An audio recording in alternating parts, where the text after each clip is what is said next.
Listen to what two of the greatest scientific minds in history said about the design and creation.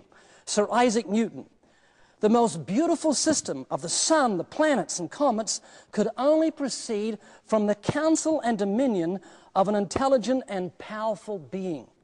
Albert Einstein, he said, in the view of such harmony in the cosmos, which I, with my limited human mind, am able to recognize, there are yet people who say there's no God.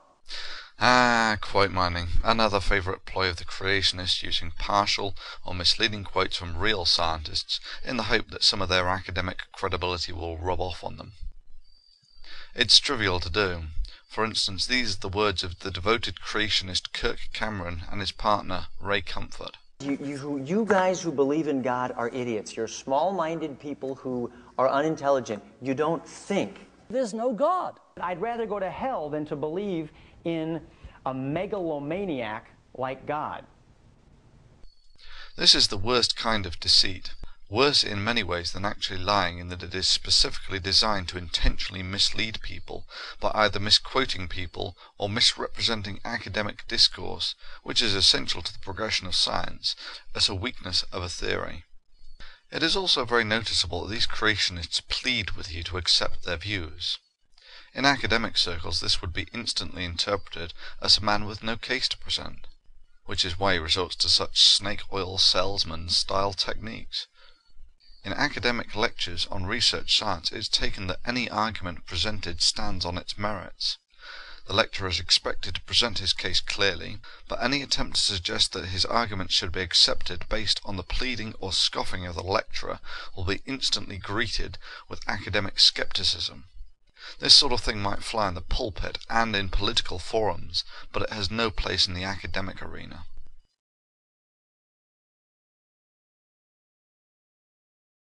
You know, if the Coca-Cola can was made, there must be a maker. When I look at a painting, how can I know there was a painter? Well, the painting is absolute 100% scientific proof there was a painter. Well, the building is absolute 100% scientific proof there was a builder. Yeah, tell it, brother. Just like rocks are 100% absolute proof of a rock-making god. Just like sunsets is 100% absolute scientific proof of a sunset-making factory. Yeah, just like a nearly perfectly spherical Mars is 100% absolute proof that there is a Mars maker. Oh yeah, that's right, I remember now. The reason we don't think that sunsets are made by a sunset-making god is because we understand the origin of sunsets.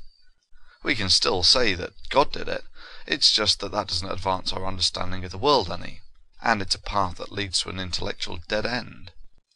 If it's designed, there must be a designer. This statement is of course tautological, but the question is, how can you recognize design? For instance, crystals are among the most ordered objects in the universe, yet we do not instantly reach for a crystal-making god to try and explain the existence of these highly ordered structures. Again, the reason that we do not reach for a god to explain these structures is because we have a perfectly satisfactory naturalistic explanation of the origin of crystals. There is nothing wrong with a tautological statement that designed objects are designed. There is nothing wrong with a statement that paintings, etc., are designed, simply as they have no plausible naturalistic explanation for their origin. However, there is a naturalistic explanation for life. It's called evolution. And before the creationists start coming out with their unfounded tosh about how it's never been observed and so on, it's more than observed. The principle of evolution is used by the likes of engineers to design aerodynamic bodies. A sort of design without a designer. Indeed, even I myself have written such pieces of code. All you need is reproduction with variation and environmental attrition, and evolution intrinsically follows.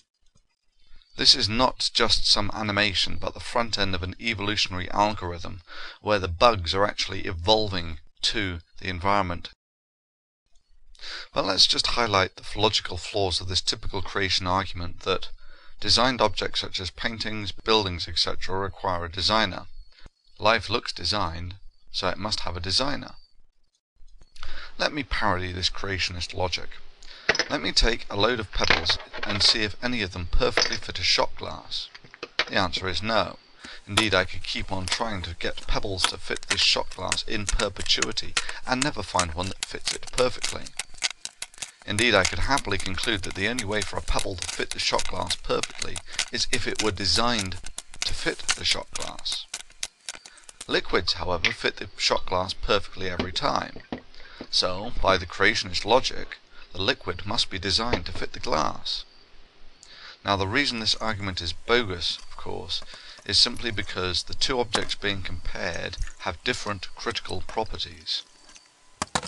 In my case, I am comparing deformable matter such as liquids to solids, and drawing the bogus conclusion that liquids must be designed to fit the glass. In the creationist case, they are comparing objects that are known to be manufactured with objects that can evolve, that is, objects that suffer environmental attrition and reproduction with variation, and then drawing the bogus conclusion that life must be designed.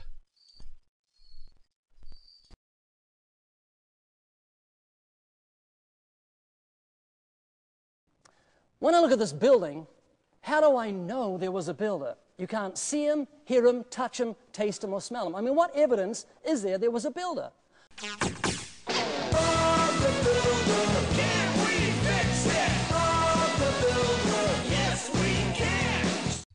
Yeah, that's right. You know there was a builder because you can see him, hear him, touch him, taste him, and smell him.